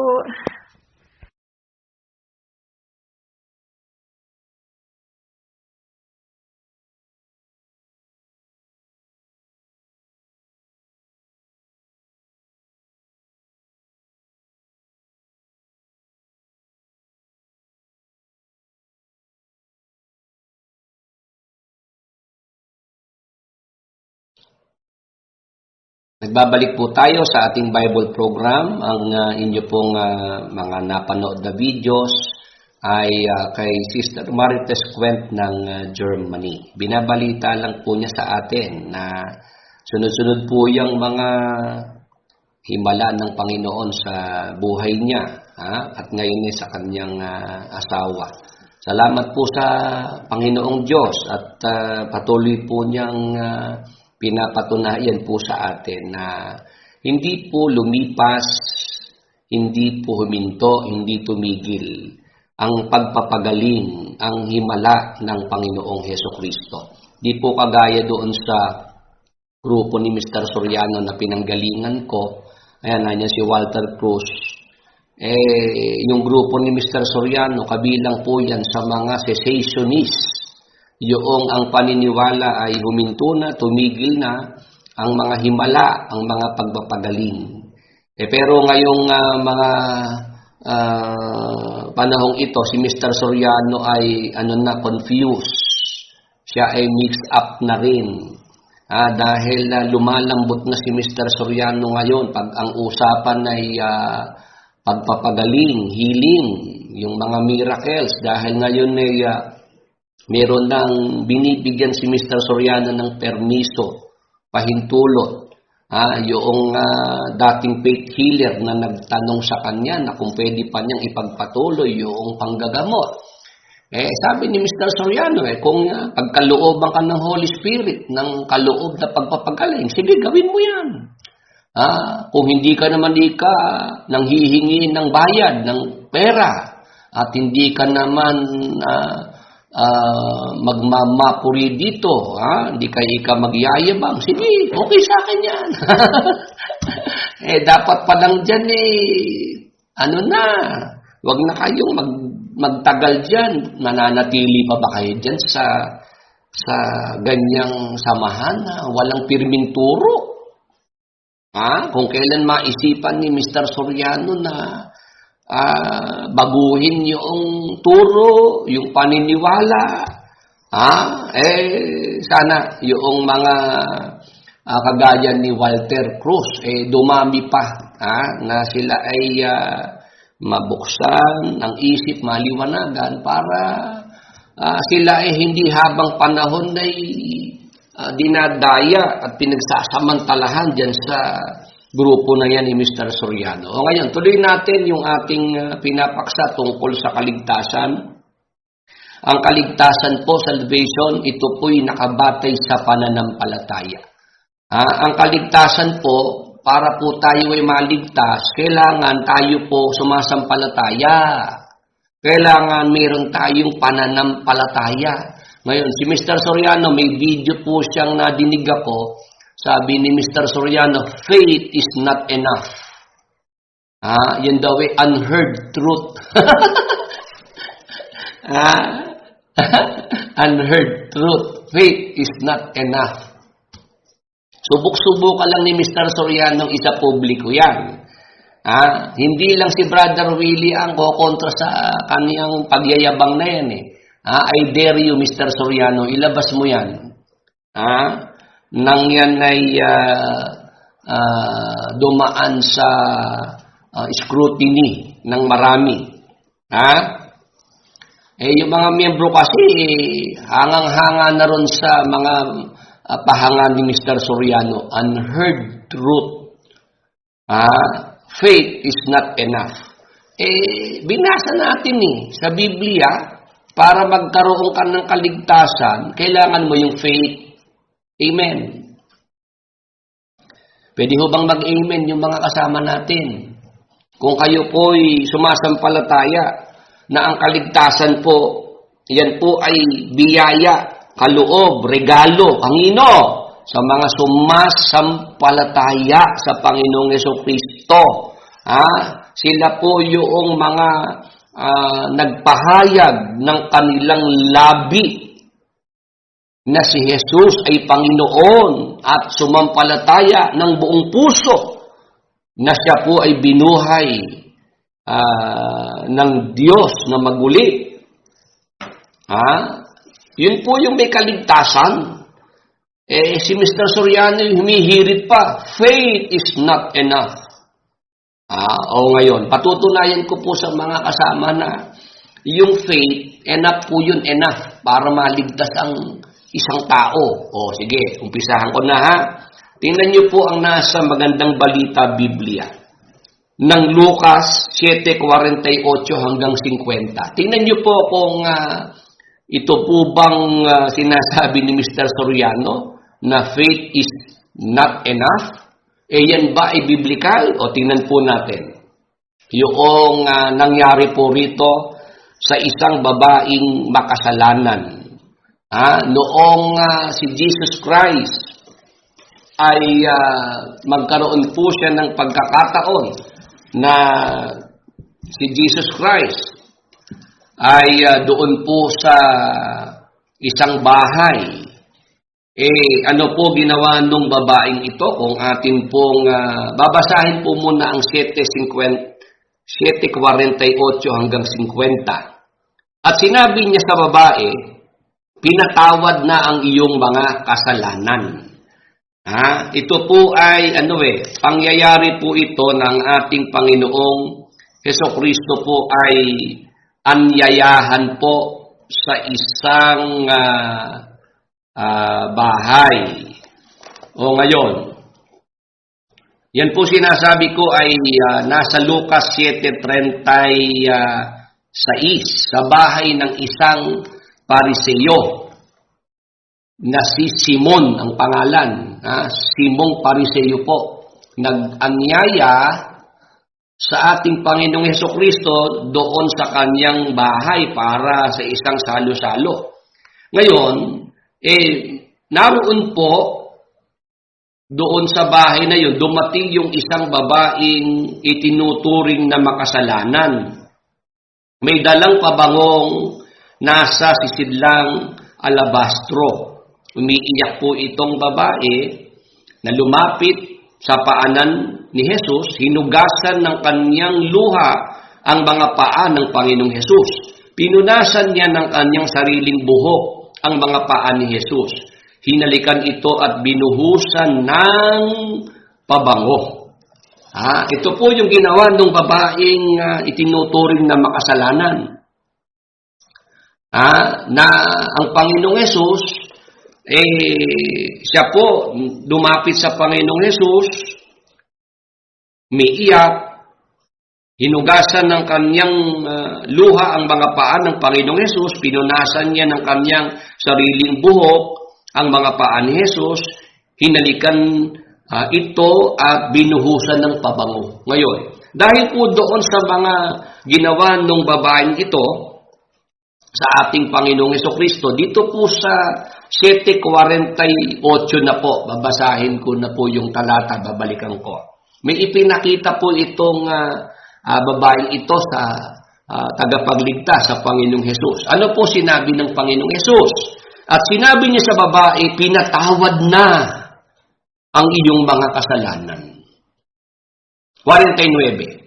At ang kanyang mga kasalo sa pagkain ay nagsimulang magtanong sa sarili, sino ba itong nangangahas na magpatawad ng kasalanan? Nung marinig po noong mga naroon sa bahay, noong Simong Pariseo, yung sinabi ng Panginoong Hesus, dito po sa babaeng makasalanan, pinatawad na ang iyong mga kasalanan. Ito ngayon yung mga nasa bahay. Ang sinabi naman nila, sino ba itong nangangahas na magpatawad ng kasalanan? Hindi nila nagugustuhan yung narinig nila sa Panginoong Hesus na pinatawad ng Panginoong Hesus yung babaeng makasalanan. 50. Ngunit, sinabi ni Hesus sa babae, iniligtas ka ng iyong pananampalataya, umuwi ka na. Yung ating mga kasama, napasin niyo po ba yung Lucas 7:50?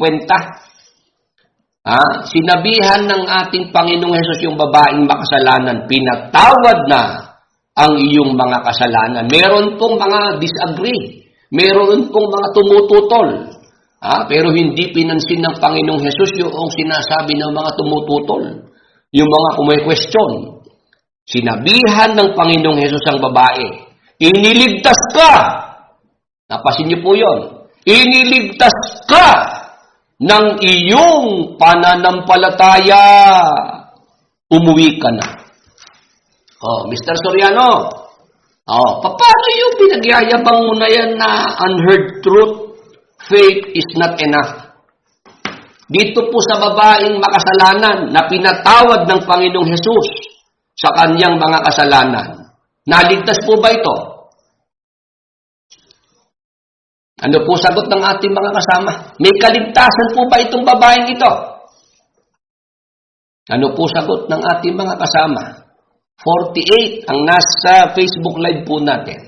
YouTube Live po, pakisabihan lang tayo. Ito po bang babaeng binabanggit dito ni San Lucas 7:48 hanggang 50? Siya po ba'y naligtas? Meron po ba siyang kaligtasan? Ano po sagot? Sige po, hinihintay ko po. Mr. Soriano, huwag ka magpadalos-dalos. Akala ko ba'y hindi ka napadalos-dalos? Faith is not enough. Hindi raw sapat yung pananampalataya. Ay, paano ito? Itong babaeng ito, meron na ba itong kaligtasan? Naligtas na po ba ito? Sa YouTube, meron pong 10. Sa Facebook Live, 45. Ito pong babaeng ito, may kaligtasan na ito, naligtas na ito. Tanong, paano siya naligtas? Paano naligtas itong babae? Sabi po ng Panginoong Hesus, iniligtas ka ng iyong pananampalataya. Hindi po ba kaya naligtas yung babae dahil sa kanyang pananampalataya? O kanino tayo maniniwala? Kay Jesus Christ o kay Mr. Soriano? Sige nga po, kung matalino tayo, napipili, sino ang authority dito na dapat nating sampalatayanan, paniwalaan? Si Mr. Soriano ba na ang sinasabi, faith is not enough? O ang Panginoong Jesucristo na nagsabi rito sa babae, iniligtas ka ng iyong pananampalataya.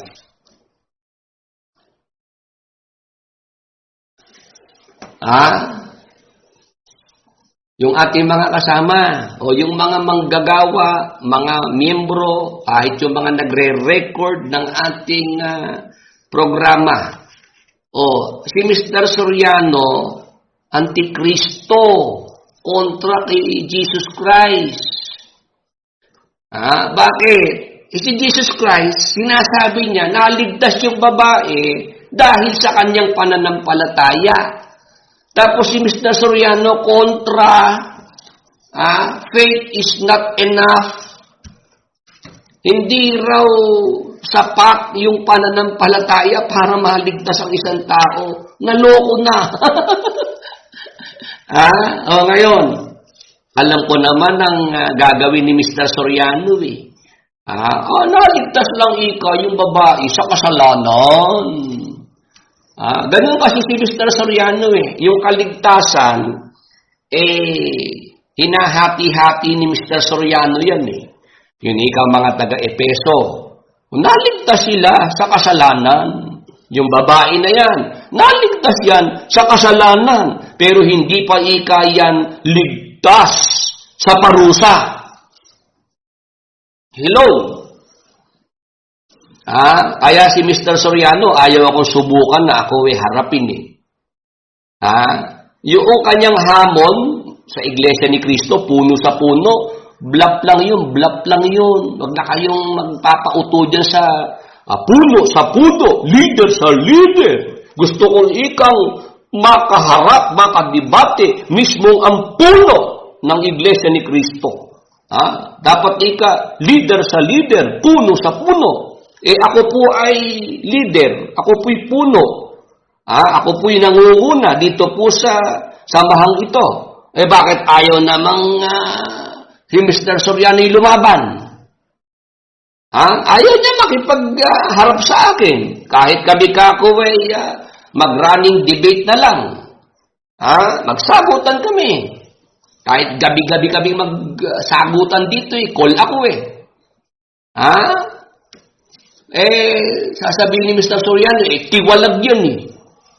Ba't ko lalabanan ni kay tiwalag? O sumagot ako, bakit mukha ako nilabanan si Menong Hison? Tiwalag yun. Sumagot! Hindi ako nagtiwalag kay Menong, si Nicolas Perez. Lahat na lang ng mga alibay, palusot, ginawa na ni Mr. Soriano para ako iwasan. Ba't ka ako yung Menong Hison? Tiwalag, dilabanan mo ng diskusyon. Hindi naman ika ako nagtiwalag kay Menong Hison, si Nicolas Perez. Tapos noong si Mr. Soriano'y tiniwalag ng haligit suhay. Naglabas ng sirkular ang haligit suhay. Tinitiwalag si Mr. Soriano sa salang rebelyon. Alam nyo ginawa ni Mr. Soriano? Araw-araw. Hinahamon niya ng diskusyon yung mga nagtiwalag sa kanya. Ayaw na siyang labanan. Ano sabi ni Mr. Soriano? Mga binabae kayo. Kayo pala mga bakla. Ayaw nyo kung labanan ng debate. Ang sinasabi sa kanya ng haligit suhay, tiwalag ka ba't ka namin lalabanan? Ang sinasabi ni Mr. Soriano, mga binabae, yung mga nasa haligit suhay. Kasi ayaw siyang harapin sa diskusyon. Ngayon, yan na rin ang sinasabi ni Mr. Soriano na dahilan. Kaya ayaw niya akong harapin, labanan sa isang debate dahil ako raw tiwalag. Samantalong nung siya itiwalag ng haligit suhay, si Mr. Soriano ang mainit na makadiskusyon yung mga nagtiwalag sa kanya sa haligit suhay. Ayaw siyang patulan. Ang sinasabi, tiwalag ka na rito, ba't ka pa namin lalabanan ng debate? Ang sabi ni Mr. Soriano, mga binabae kayo, mga bakla kayo, hindi nyo ko kayang harapin. Paano ngayon? Si Mr. Soriano, talagang kahit tawasin mo pa, hindi na po talaga lalabas yan para ako harapin. Kaya yung kanyang pagpapahanga, hinahamon niya ang puno, ang tagapamahalang pangkalahatan ng Iglesia ni Cristo dahil puno sa puno daw ang dapat na magharap. Eto ako ngayon, 10 taon nang mahigit. Ako po'y naglatag ng hamon dyan kay Mr. Soriano. Ayaw lumaban. Ayaw makipagdebate. Bakit? Kasi alam niyang siya po ay mahihirapan hindi niya kayang patunayan yung kanyang ginagawa na yan yung kaligtasan inuutay-utay niya. Kay Soriano ang kaligtasan hulugan. Naligtas lang muna sa kasalanan. Pero hindi pa ligtas sa parusa. Tayo ang gagawa para tayo ay maligtas sa parusa. Ganun po ba sa Biblia? Yun hubang mga Kristiyano na sumampalataya sa Panginoong Jesucristo at nagkaroon ng kaligtasan, sila huba ay hindi pa ligtas sa parusa? Roma 8:1. Magandang balita, Biblia. Hindi kayo mauuto ni Mr. Soriano pag alam niyo po yung nakasulat Kaya nga, hindi nahahatulang maparusahan ang mga taong nakipag-isa na kay Kristo Jesus. Roma 8:1. Nagdudumilat po yung talata na yan. Akala ko ba malaki mata ni Mr. Soriano? Sabi ni Mr. Soriano, kaya daw malaki mata niya, ginawa talaga ng Diyos na malaki mata niya para makita niya yung mga mali, walang makalusot sa kanya. Bakit nakalusot ito kay Mr. Soriano? Ano nakasulat dyan? Kaya nga, hindi nahahatulang maparusahan ang mga taong nakipag-isa na kay Kristo Jesus. Yung mga sumampalataya kay Jesus Christ, nakipag-isa kay Jesus Christ, hindi na hahatulang maparusahan. Ligtas na rin sa parusa, ligtas na sa impyerno, ligtas na sa dagat-dagatang apoy. Amen! Pwede po bang mag-amen yung narito po sa Facebook Live, 45, at nadyan po sa YouTube Live na 10? Pwede po bang mag-amen, habang ako po yung umiinom ng salabat dito?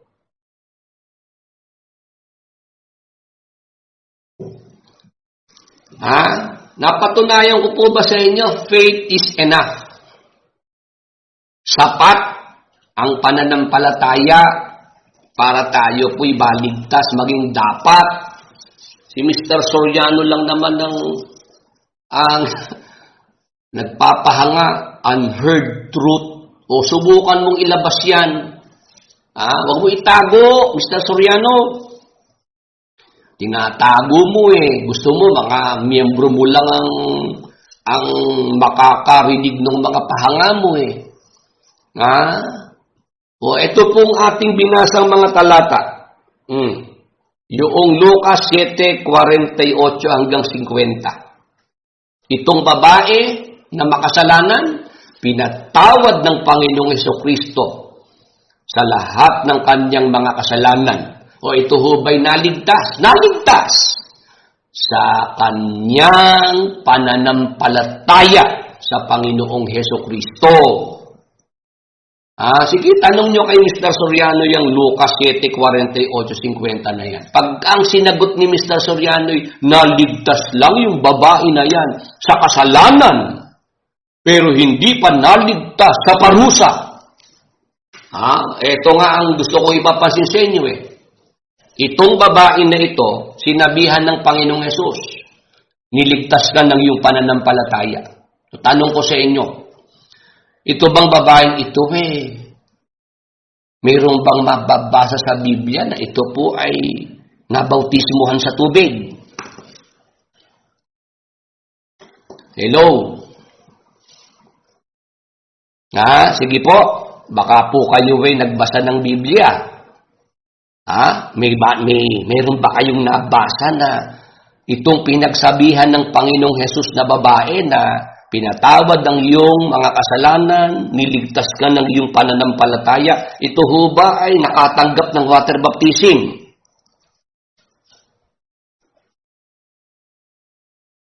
Meron ho bang mababasang ito tumanggap ng bautismo sa tubig?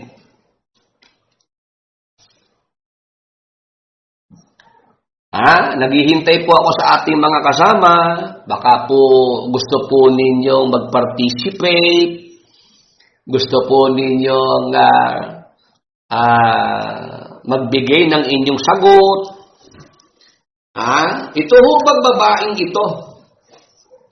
Lucas 7:48 hanggang 50.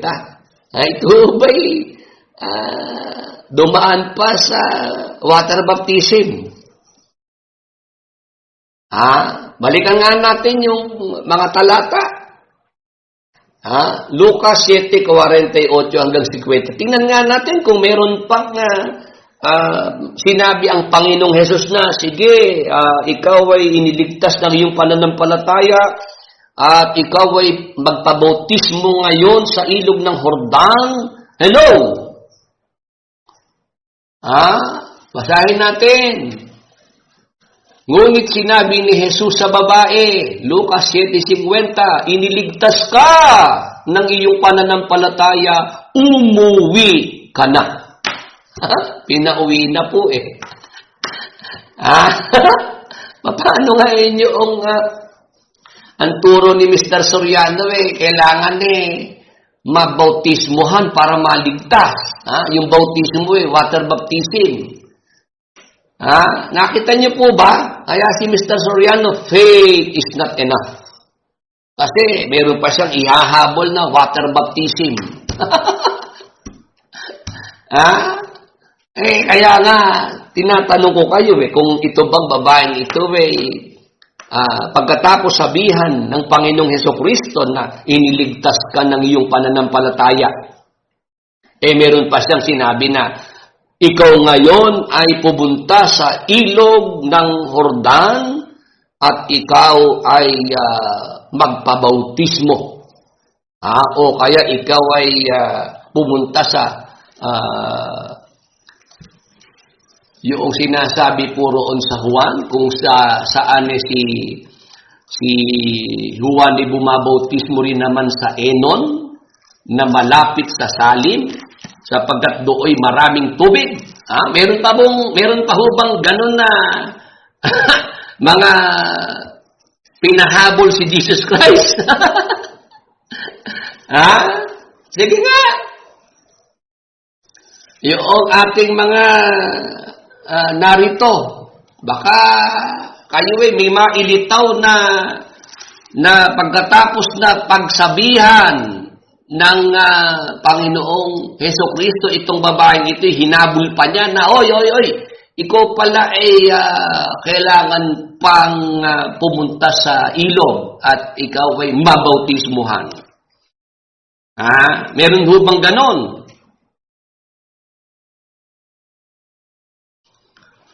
Wala na pong ganon.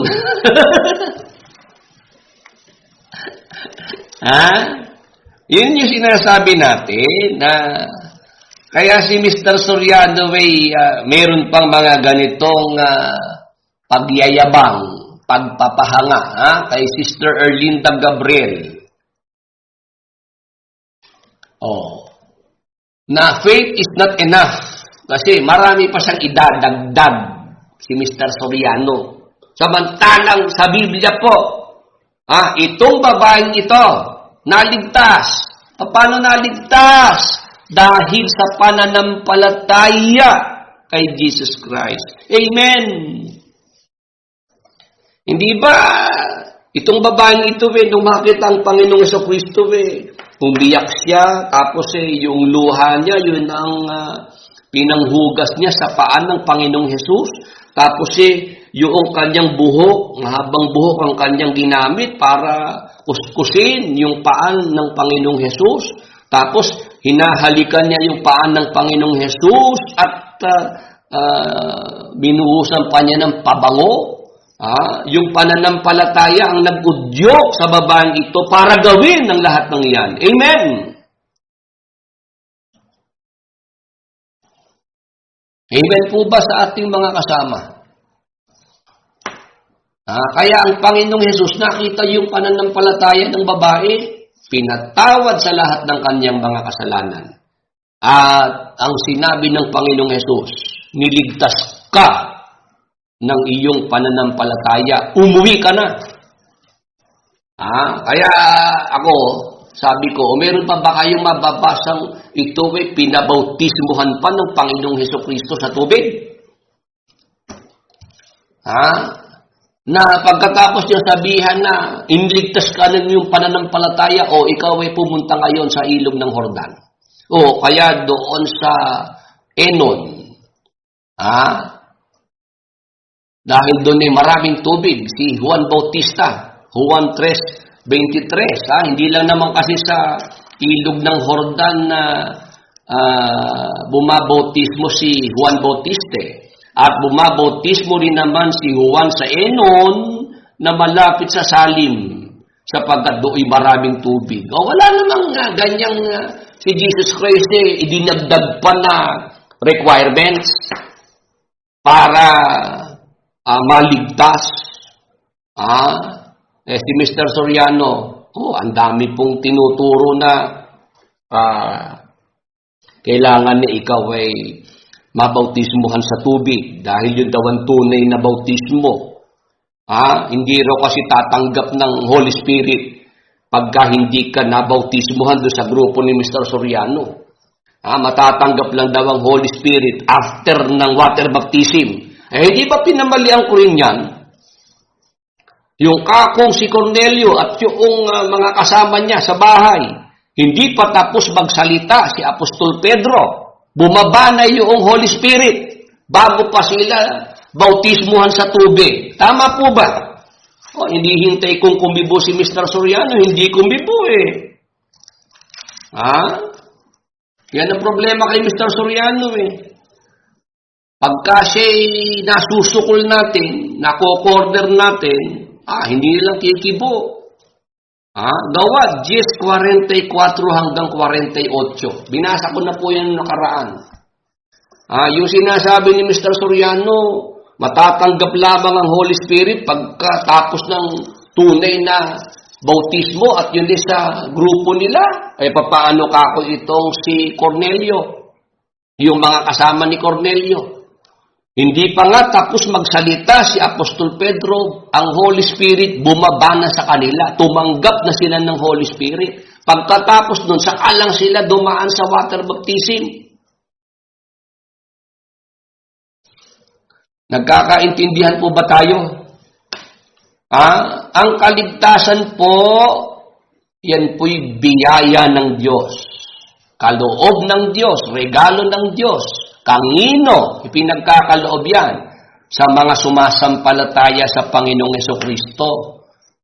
Ang batayan ng kaligtasan sa Biblia ay pananampalataya. Ang katunayan po sa magandang balita Biblia ng unang Pedro 1:9. Mr. Soriano, faith is not enough? O ano sabi ng Apostol Pedro? 1:9 ng unang Pedro. Sapagkat tinatanggap na ninyo ang bunga ng inyong pananampalataya, ang inyong kaligtasan. Nakita niyo po ba? Ulitin natin. Sabi ng Apostol Pedro sa mga unang Kristiyano, sapagkat tinatanggap na ninyo. Natanggap na po ba? Pwede po bang sumagot itong mga narito? Sapagkat tinatanggap na ninyo. O natanggap na po ba?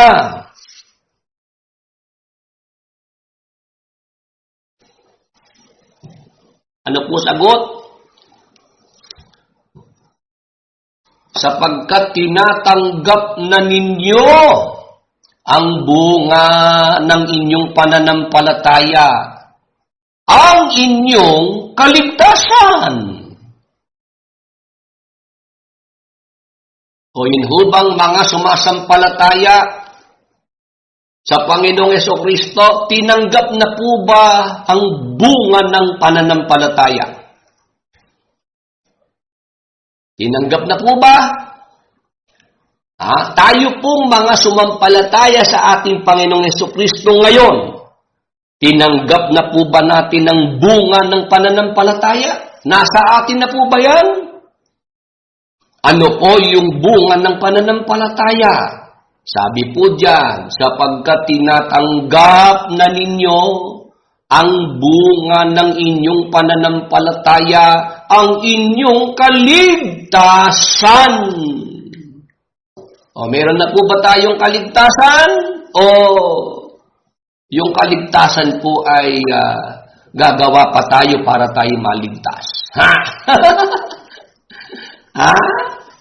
Kay Mr. Soriano, gagawa ka pa para ikaw ay maligtas. Hindi ka raw kasi ligtas paroon sa parusa, sa dagat-dagatang apoy. Naligtas ka pa lamang sa kasalanan. Pero ika sa parusa, sa dagat-dagatang apoy, ikaw ang gagawa niyang kapatid. Kaya kailangan sa pasalamat ng kapatiran, 3 araw tayo sa Apalit, Pampanga. Diyan tayo ika mga kapatid. Ang magtiis hanggang wakas, siyang maliligtas. Kaya magtiis po tayo dito sa pasalamatang ito. Kung tayo man ay siksikan dito, kung tayo man ika ay hindi komportable, merong pumasok dito, naligtas yun sa sakit niya. Sana man mo nabasa yun. Yan ang problema. Nagmamadali kang kumontre. May nangahas. Yun daw babae, naligtas lang sa sakit. Meron bang mababasa? May sakit yung babae na yun. Patawarin. Ay, nako. Yan ang sinasabi natin. Desperado itong mga alipores ni Mr. Soriano. Bakit nagpadalos-dalos? Basahin mo nga yung buong Lucas na yung Kapitulo 7. 39 hanggang 50. Kung yung babaeng makasalanan dyan, may sakit. Talaga namang ako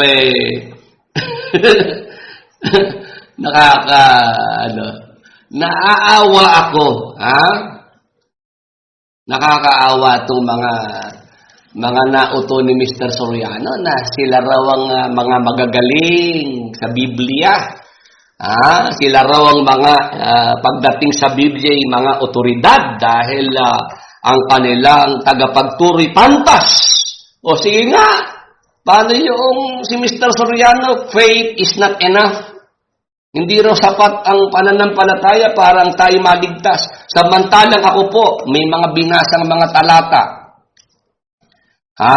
Binasa ko po yung sinabi ng Panginoong Hesus sa babaeng makasalanan. Wala namang sinasabing may sakit yung babae na yun. Sakit ang tiyang ko rito sa pumasok. Sinabi ng Panginoong Hesus, iniligtas ka ng iyong pananampalataya. Umuwi ka na. Kaya nga sabi ko, meron pa bang sinabi Panginoong Hesus na magpabautismo pa sa tubig yung babae? Wala namang mababasa na O tapos, si Apostol Pedro, binasa ko yung 1:9 ng unang Pedro. Ang sabi, sapagkat tinatanggap na ninyo ang bunga ng inyong pananampalataya, ang inyong kaligtasan. Kaya yung mga sumasampalataya sa ating Panginoong Jesucristo, meron ng kaligtasan yun. Si Mr. Soriano lang naman ang nagtuturo ng kaligtasan daw nung tanungin kung siya ligtas na ay hindi makasagot. Paano naman kayo nagpapaakay kay Mr. Soriano na nagpapaakay kayo para sa kaligtasan? Mismo siya nung tanungin kung siya ba'y ligtas na o may kaligtasan hindi makasagot si Mr. Soriano. Ang sinasabi pag daw malapit na lang mamatay, doon pa lamang matitiyak kung ligtas na. Samantalang yan hubang unang Pedro 1:9 na yan kailangan pa bang ipaliwanag yan o maliwanag na po yan? Pag po tayo ay sumampalataya sa ating Panginoong Jesucristo, yung kaligtasan po ay natanggap na po natin.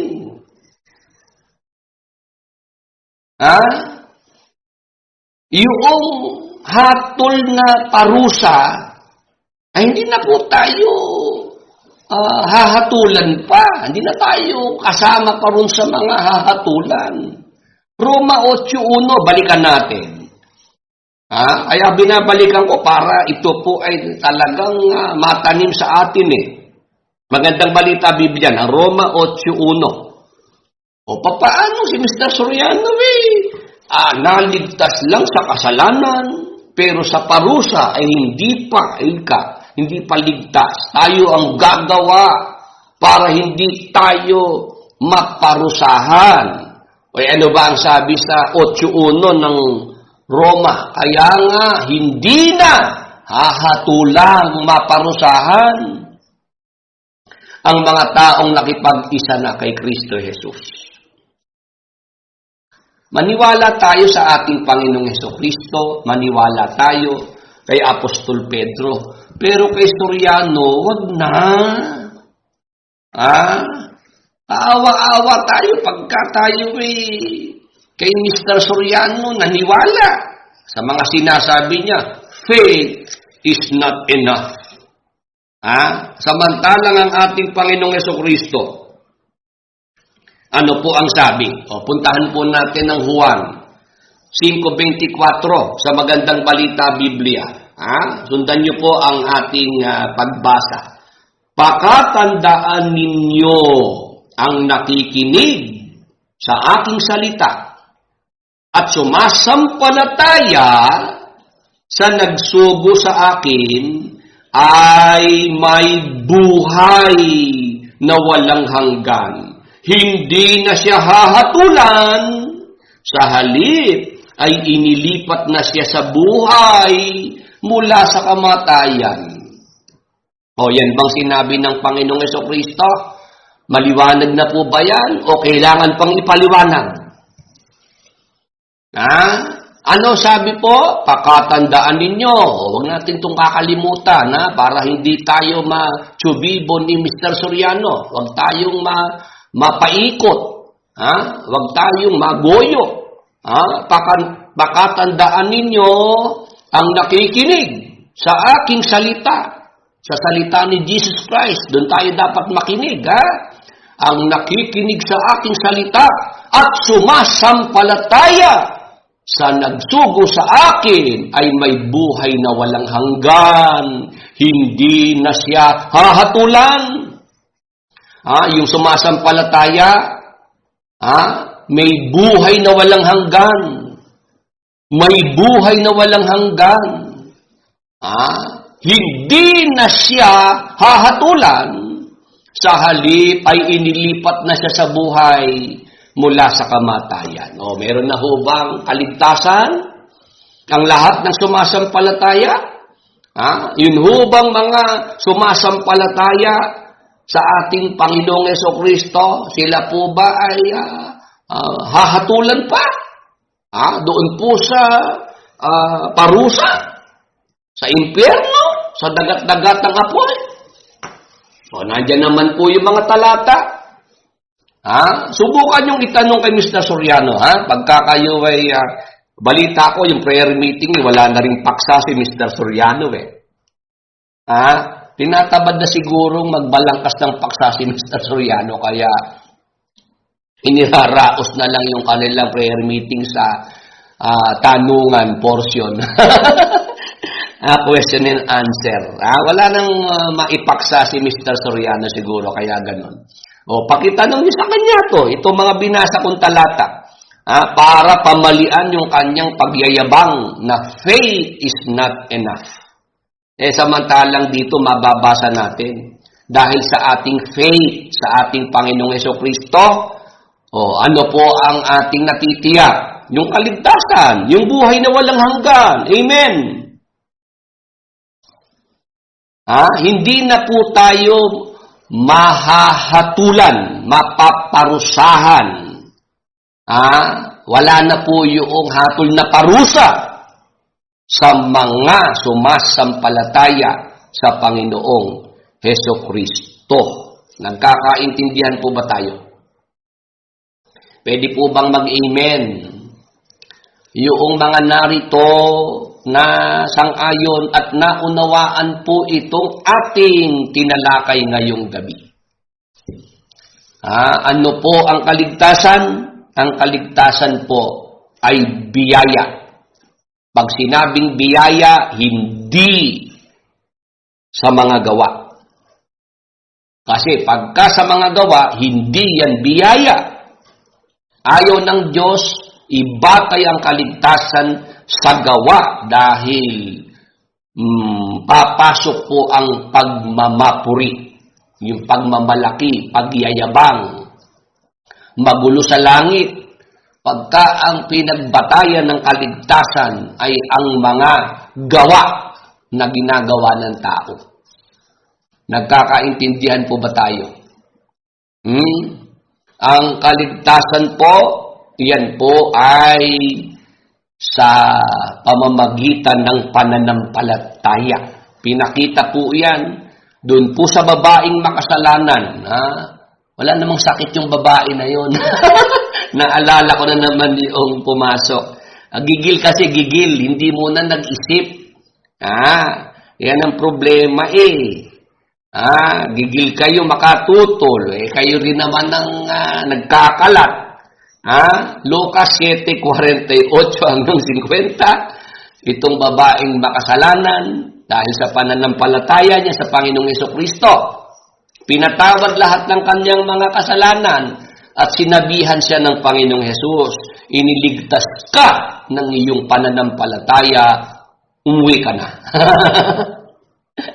Si Apostol Pedro, sinabi po niya na yung lahat ng mga sumasampalataya, tinanggap na po yung bunga ng pananampalataya, yun nga po ang kaligtasan.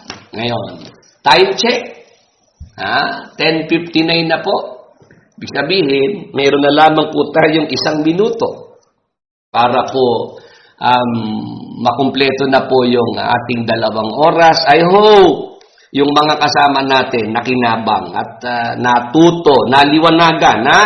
Pag po itong ating tinalakay na ito ay naunawaan natin mabuti. Kahit ano pang pagyayabang ni Mr. Soriano, hindi na ho kayo mapapahanga pa ni Mr. Soriano.